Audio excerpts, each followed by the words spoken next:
Kalena dhamma sawanang etamang kalamutamang. Part 7. Beyond Birth, melampaui kelahiran. Pra Ajahn Suchat Abhijato. Sebuah autobiografi. Watyanasang Wararam. Melampaui kelahiran. Pra Ajahn Suchat Abhijato. Judul asli Beyond Birth. Penerjemah Yohana. Editor Jessica. Proofreader Bhante Indra Panyawajiro Yapto. Lorenzo Tumiwa, Catherine Irwanto. Hanya untuk distribusi gratis. Dhamma seharusnya tidak diperjualbelikan layaknya barang di pasar. Izin untuk mencetak ulang isi yang termuat dalam publikasi ini dengan cara apapun untuk tujuan non-komersial sebagai sebuah hadiah Dhamma di sini sudah diberikan. Tidak perlu memperoleh izin lebih lanjut.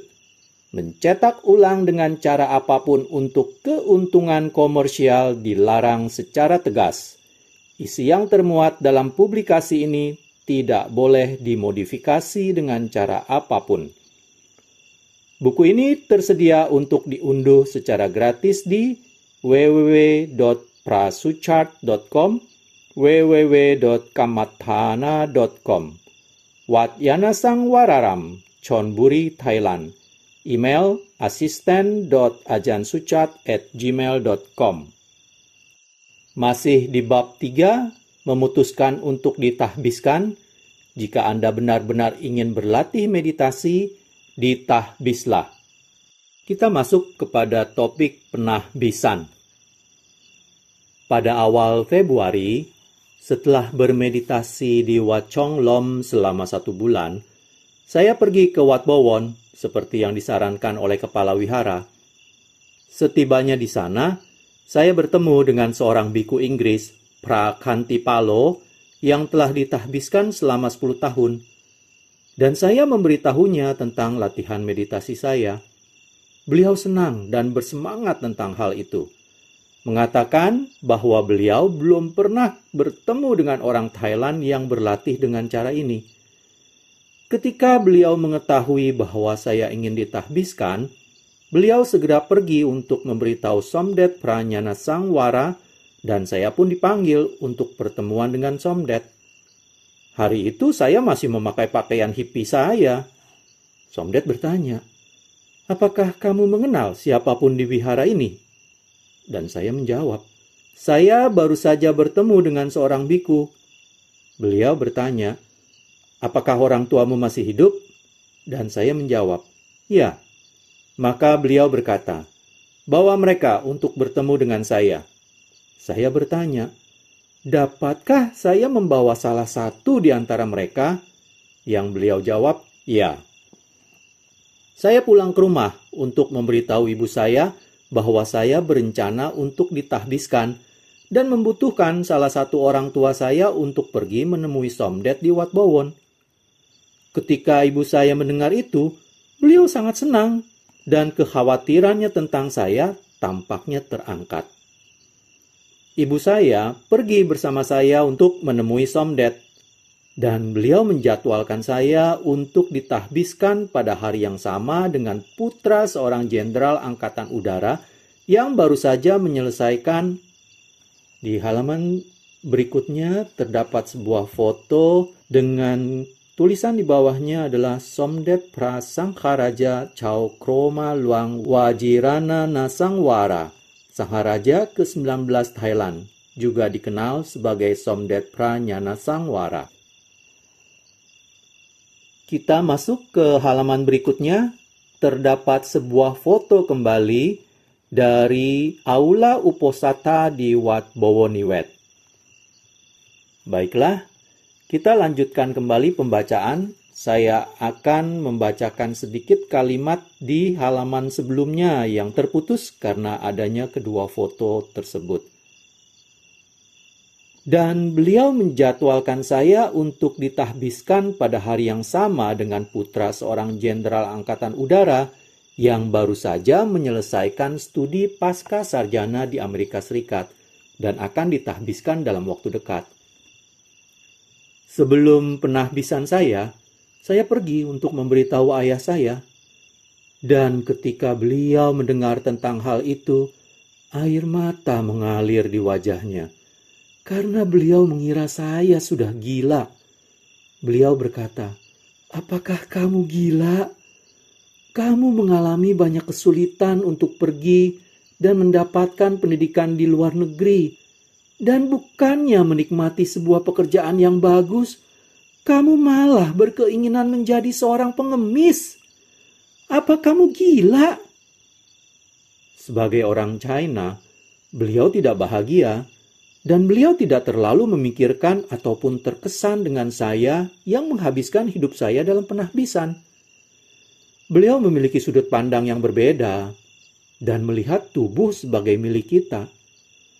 Pandangan saya adalah bahwa tubuh itu hanyalah pelayan kita. Pada akhirnya, meskipun demikian, beliau tidak keberatan dengan penahbisan saya. Saya menghabiskan lebih dari 10 hari sebagai seorang anagarika dengan jubah putih sebelum penahbisan. Somdet meminta seorang chaukun atau seorang biku berstatus tinggi untuk membantu saya mempelajari pembacaan parita penahbisan. Sebagai seorang anagarika, saya melayani prakantipalo. Saya makan sisa makanannya, mencuci mangkuk sedekahnya, dan membersihkan kutinya atau tempat tinggal wihara. Ketika beliau keluar, saya menangani uangnya. Pada saat itu, Prakantipalo sedang mempersiapkan perjalanan ke Australia dan Indonesia, sehingga beliau harus mendapatkan visa dan juga suntikan vaksin. Bertahun-tahun kemudian, saya mendengar bahwa beliau melepas jubah setelah sekitar 20 tahun menjadi biku. Saya ditahbiskan pada tanggal 19 Februari 1975. 4 orang menghadiri upacara saya. Orang tua saya, adik perempuan saya, dan seorang sepupu dari Universitas Chulalongkorn yang mendengar tentang ini dan menemani adik saya. Saya ditahbiskan bersama dengan putra dari jenderal yang baru saja lulus dari Long Beach di Amerika Serikat dan akan ditahbiskan selama 2 minggu. Ratusan orang menghadiri upacaranya, sementara upacara saya hanya ada 4 orang. Saya tidak memberitahu orang lain tentang penahbisan saya, karena saya memilih melakukan segala sesuatu sendiri dengan tenang. Selain itu, saya juga tidak memiliki alasan untuk memberitahu siapapun, karena ini adalah masalah yang menyangkut saya dan bukan orang lain. Bagi saya memilih untuk tidak membuat orang lain sibuk atau dipersulit oleh saya. Jika ada yang mengetahuinya, orang tersebut mungkin berkomentar atau mengkritik ini dan itu. Kemudian, ia mungkin ingin membujuk saya untuk tidak ditahbiskan karena ia berbicara berdasarkan pemikirannya sendiri. Mungkin ia mengira saya menderita atas sebuah rasa kecewa yang besar dan ingin membantu menghibur saya dengan mengatakan bahwa seseorang harus memiliki harapan dalam hidup dan tidak perlu ditahbiskan. Dengan demikian, jika saya ingin ditahbiskan, lebih baik tidak memberitahu siapapun. Jika saya ingin berlatih meditasi, saya harus memutuskan ikatan dengan semua orang. Ini karena mereka hanyalah jalan dunia. Jika saya tidak perlu menghiraukannya, saya dapat merasa nyaman. Ini seperti mengemudi sendirian di sebuah jalan yang terbuka lebar tanpa adanya kendaraan-kendaraan lain di jalan. Jika ada sesuatu yang harus diperhatikan, itu seperti ada mobil-mobil lainnya di jalan. Seseorang harus menunggu atau bersiap untuk menghindari mobil lainnya. Setelah saya ditahbiskan, saya tidak perlu lagi memikirkan antara diri saya dengan siapapun. Akan tetapi, ada seseorang yang kebetulan mendengar tentang penahbisan saya dan mengirimkan saya sebuah telegram mengatakan bahwa dia ingin saya bekerja untuknya. Saya berkata pada diri sendiri, apakah ini gila? Saya sudah ditahbiskan dan masih saja mereka ingin saya bekerja lagi. Baiklah, kita lanjut ke topik berikutnya. Seorang biku baru. Setelah ditahbiskan, satu-satunya perbedaan adalah seragamnya, bukan latihannya. Saya masih bermeditasi secara terus-menerus, berhati-hati dengan tubuh, ucapan, dan pikiran sepanjang waktu. Tidak ada perasaan tidak nyaman. Selama di Wat Bowon, saya bersahabat dengan seorang samanera dari Selandia Baru, karena kami tinggal di kuti yang sama. Selama pindah patah, saya mengandalkannya untuk memimpin jalan, karena saya tidak tahu rute di mana orang-orang datang untuk menawarkan dana makan. Tradisi di Wat Bowon adalah bagi seorang biku baru diharuskan mempersembahkan makanan yang diterimanya kepada Somdet pada hari pertama pindah patah. Saya mengikuti tradisi itu, dan Somdet mengambil beberapa potong makanan dari mangkuk saya sesuai dengan kebiasaan. Pada malam hari, Somdet bermeditasi di kediamannya, dan siapa saja yang ingin duduk bersamanya diperbolehkan melakukannya. Samanera Selandia Baru itu adalah seorang peserta rutin dan mengajak saya untuk pergi bersamanya. Setelah pembacaan parita malam, kami pergi ke kediaman Somdet. Ketika kami memasuki ruangan, beliau sudah duduk dan bermeditasi. Siapapun yang datang kemudian diperbolehkan duduk dan bermeditasi. Ketika waktunya habis, beliau akan membunyikan bel dan kita semua bersujud untuk memberi hormat kepadanya. Beliau tidak berbicara atau memberikan pengajaran apapun. Saya pergi bermeditasi dengannya setiap malam, dan meskipun kami tidak punya banyak percakapan, saya menghormatinya. Di Wat Bowon, dahulu ada sebuah museum Kamathana di gedung perpustakaan Porporor. Di lantai 4, ada sebuah kuti yang dipajang dengan atap jerami dari Wat Pa Bantat. Saya tidak yakin apakah itu masih ada di sana. Ketika saya berada di sana, setelah ditahbiskan, seorang teman saya mengetahui sebuah tempat bagi orang-orang yang menyukai wipasana untuk pergi dan melihat mayat yang diawetkan. Saya tidak ingat bahan kimia apa yang mereka gunakan untuk pengawetan. Tetapi saya pergi beberapa kali untuk menangkap gambar tubuh di pikiran saya untuk digunakan selama perenungan. Apabila saya ingin melihat anatomi tubuh, saya dapat merujuk ke buku-buku. Oleh karena itu, saya cukup paham untuk dapat memvisualisasikan bagaimana tubuh ini terlihat. Pada halaman berikutnya, terdapat sebuah foto dari Prajan Sucat dengan ayahnya.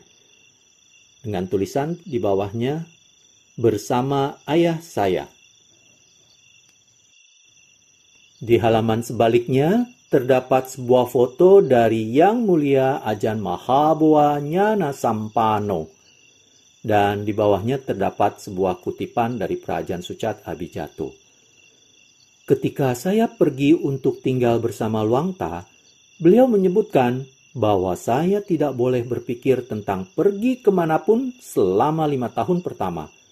Saya harus tetap tinggal di wihara untuk berakar seperti sebuah pohon, sehingga cukup matang untuk menghasilkan bunga-bunga dan buah-buah. Pra Ajahn Sucat Abhijato.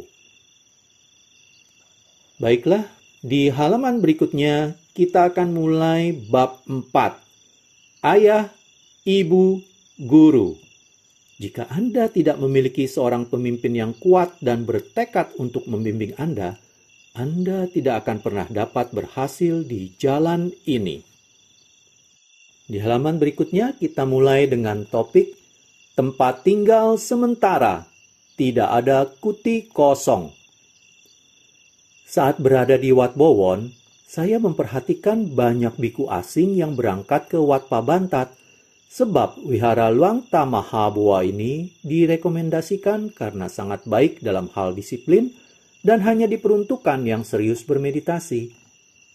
Saya bertanya kepada seorang biku yang sedang mempersiapkan perjalanan ke Wat Pa Bantat, bagaimana seseorang dapat ke sana?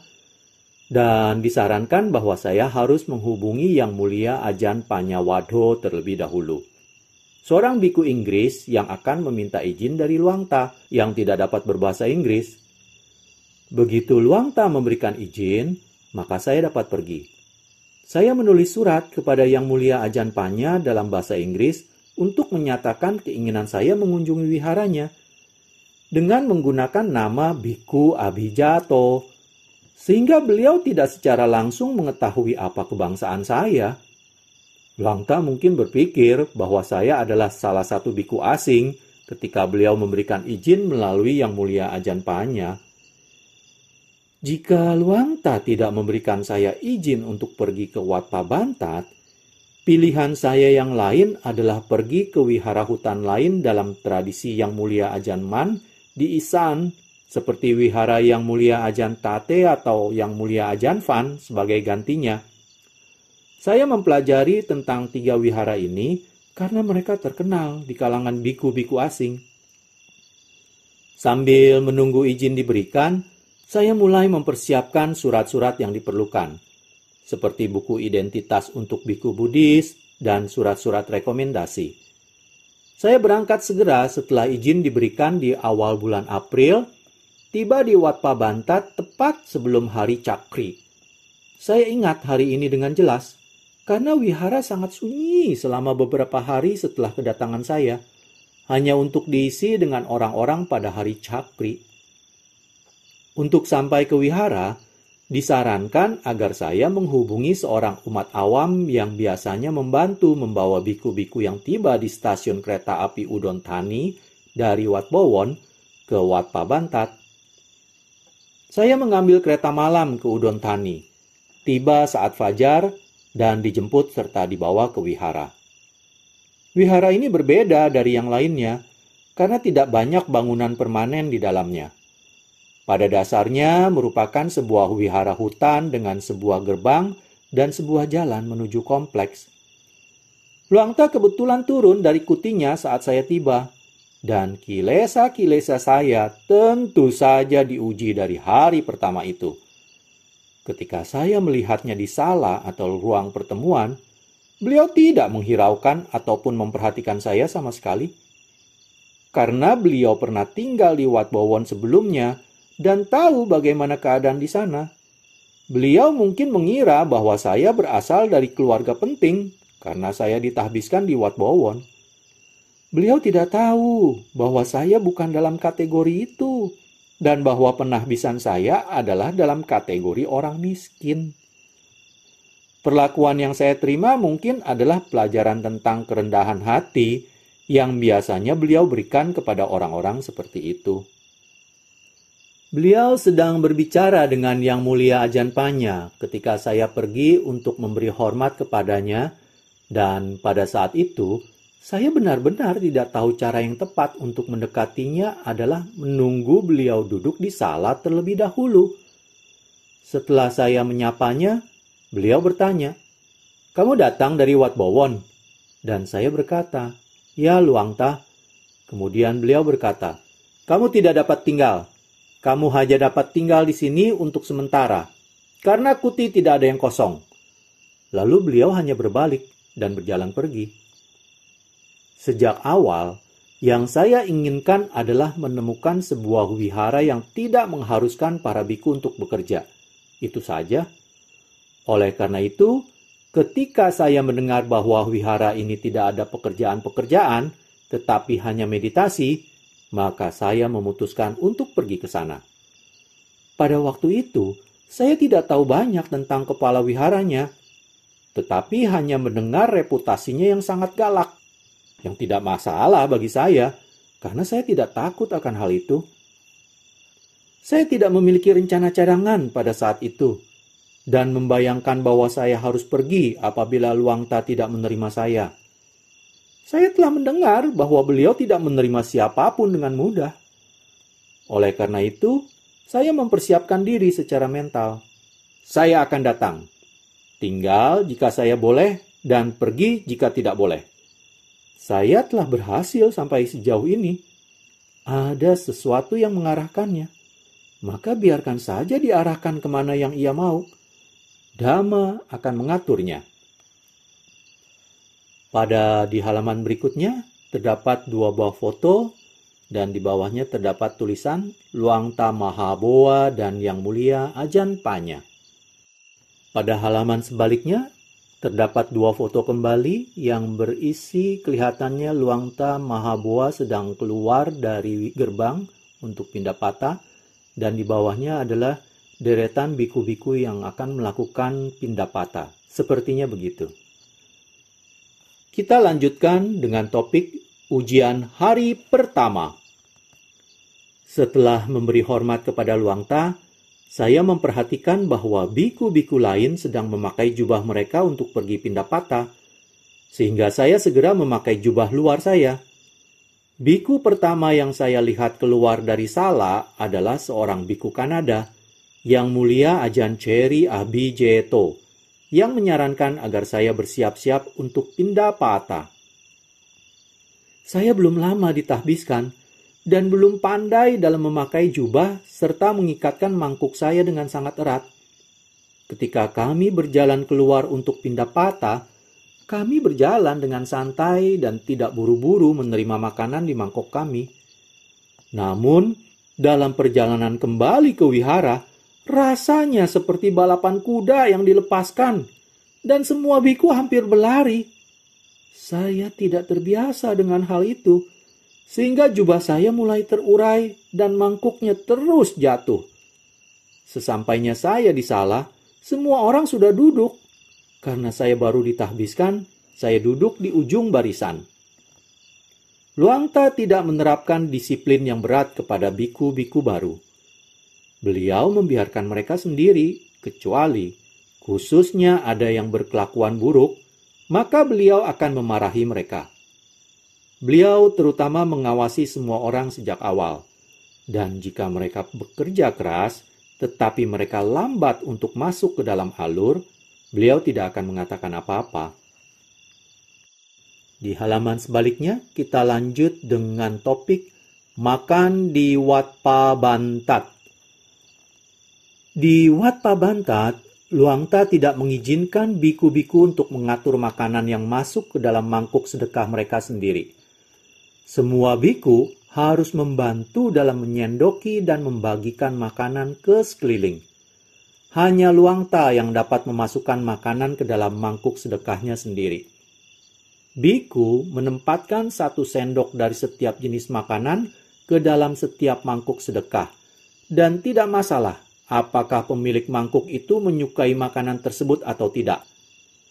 Pada hari-hari ketika jumlah makanan lebih sedikit, Luangta memerintahkan pembagian makanan dimulai dari akhir atau tengah barisan. Apa yang ditekankan Luangta adalah bahwa makanannya harus berkeliling ke semua orang. Meskipun apa yang diterima setiap biku tidaklah sama. Ini karena makanan yang ditawarkan biasanya datang dalam wadah-wadah kecil, sehingga jika distribusi makanan selalu dimulai dari awal barisan, wadah makanan itu akan habis setelah biku kedua atau ketiga. Jika instruksinya dalam kurung bahwa makanannya diberikan mulai dari titik barisan tertentu tidak diikuti, beliau akan memanggil si penyaji itu kembali dan menegurnya. Apa yang baru saja saya minta kamu lakukan? Apakah kamu tuli? Para biku dan samanera takut datang untuk makan karena mereka harus menghadapi Luangta. Luangta akan berurusan dengan siapapun yang melakukan kesalahan. Biku-biku yang duduk dalam barisan tepat setelah Luangta adalah Yang Mulia Ajahn Bonme Paripunno dan Yang Mulia Ajahn Lee Kusalataro. Keduanya harus berpartisipasi dalam pembagian makanan. Luangta adalah satu-satunya biku yang sedang duduk. Ketika umat awam datang untuk menawarkan makanan, seorang biku menerimanya dan kemudian menawarkannya kepada Luangta. Pada halaman berikutnya, terdapat 2 buah foto yang menggambarkan para biku sedang berada di ruang untuk makan. Halaman sebaliknya, terdapat 2 foto kembali yang menggambarkan Luangta sedang makan dari bowl dan beberapa biku juga sedang makan.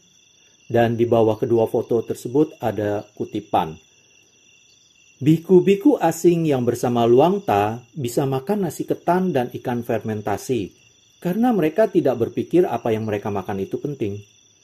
Hal yang paling penting bagi mereka adalah bersama guru mereka di tempat yang tenang. Praajan Sucat Abhijato. Baiklah, kita lanjutkan untuk membacakan di halaman berikutnya. Setelah Luangta mengambil apa yang beliau inginkan, biku-biku menunggu untuk menerima wadah-wadah makanan dari Luangta untuk dibagikan pada titik yang berbeda di dalam barisan seperti yang diinstruksikan Luangta. Ketika saya berada di Wat Bowon, saya mendengar tentang bagaimana para biku mendapatkan makanan di Wat Pa Bantat. Sehingga sebelum pergi ke sana, saya berlatih dengan mencampur adukan semua makanan yang saya terima dalam mangkuk sedekah saya sebelum memakannya. Saya terpikir akan metode ini untuk memastikan bahwa saya akan dapat makan makanan Isan yang tidak familiar, sehingga makan di Wat Pa Bantat tidak akan menjadi masalah. Pada hari-hari besar Buddhis, mangkuk makan akan terlihat seperti telah melalui medan perang dengan semua makanan tercampur di dalamnya. Kami mulai dengan hanya sebongkah kecil nasi ketan. Tetapi setelah biku-biku yang melayani menyendoki makanan-makanan lain ke dalamnya, kami bahkan tidak dapat melihat bola nasi itu lagi. Mangkuk terisi dengan semua jenis makanan-makanan lokal dan kota. Setelah para biku selesai makan, sisa-sisa makanan dari dasar mangkuk dituang ke nampan, bersama dengan sayuran-sayuran dan buah-buahan tambahan untuk dimakan oleh umat awam setempat. Mereka sangat menghargai makanan yang keluar dari mangkuk Luangta karena menganggapnya sebagai keberuntungan, dan mereka duduk di sekitar nampan dengan sebuah sendok untuk mengambil apa yang dapat mereka ambil. Jika ada sisa, akan dibawa pulang untuk memberi makan hewan-hewan. Tidak ada yang terbuang sia-sia. Namun, jika ada orang-orang kota berkunjung, Luangta membuat pengaturan khusus dengan meletakkan beberapa makanan ke dalam mangkuk-mangkuk kecil di atas nampan untuk mereka, dan memastikan bahwa orang-orang kota mendapatkannya terlebih dahulu. Beliau tahu bahwa mereka tidak terbiasa makan makanan langsung dari nampan seperti penduduk setempat, dan tidak akan bisa makan. Makan seperti ini dari mangkuk sedekah adalah untuk berlatih memakan sisa makanan. Para biku tidak merasa terganggu. Biku-biku harus makan sisa makanan, yaitu makanan yang sudah dicampur aduk, baik itu makanan kota atau lokal. Akan tetapi, ada beberapa biku cerdik yang menghindarinya dengan tidak makan di sala. Mereka hanya menerima makanan dari Pindapata. Mereka kembali dengan makanan yang lebih baik, karena umat awam yang mendukung mereka menunggu di gerbang wihara untuk mempersembahkannya. Sesampainya di sala, biku-biku ini menutupi mangkuk sedekah mereka dengan selembar kain. Latihan itu sendiri sejalan dengan dhamma, tetapi sekarang telah menjadi sebuah kilesa. Ini adalah dhamma jika seorang biku tidak ingin makan banyak dan hanya puas dengan apa yang dia terima selama Pindapata. Akan tetapi, ini bukan kasusnya, karena dia hanya berusaha menghindari berhadapan dengan makanan di sala. Kita lanjutkan dengan topik mangkuk sedekah. Biku-biku hutan yang bermeditasi akan memasukkan semua dana makanan ke dalam mangkuk mereka. Mereka memilih makan dengan tangan daripada sendok. Selama penahbisan, pembimbing tidak memberikan sebuah sendok. Beliau hanya memberikan mangkuk, karena sendok dapat merusak mangkuk. Pembuatan mangkuk sedekah tradisional juga termasuk pengasapan mangkuk logam ke dalam api agar tidak berkarat. Sendok logam dapat menggores permukaannya, dan ketika dicuci, air dapat menembus permukaan dan menyebabkan karat terbentuk.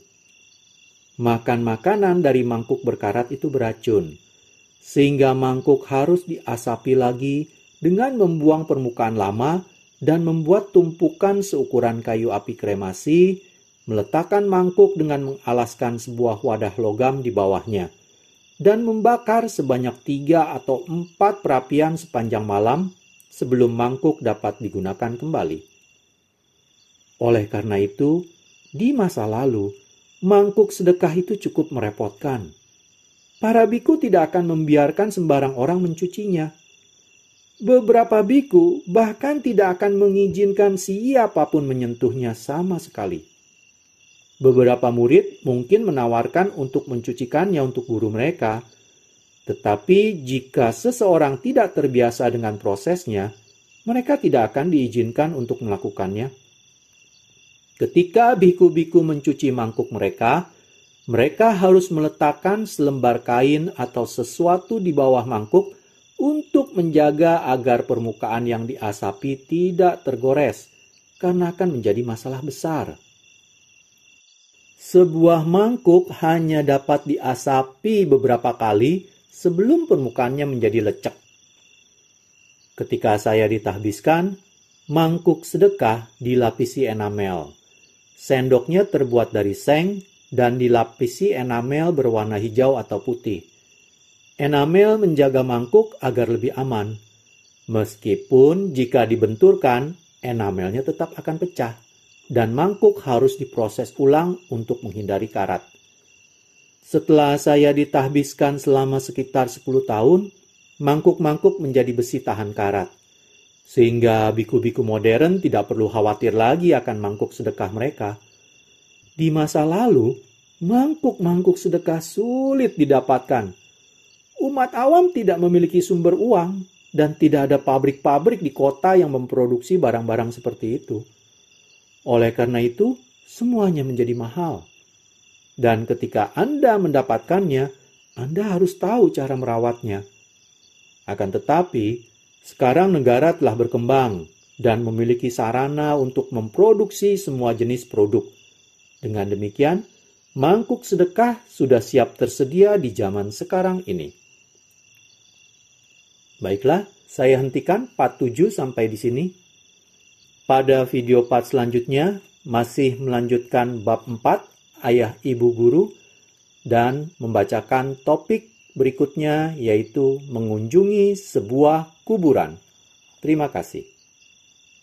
Kalena dhamma savanang etamang kalamutamang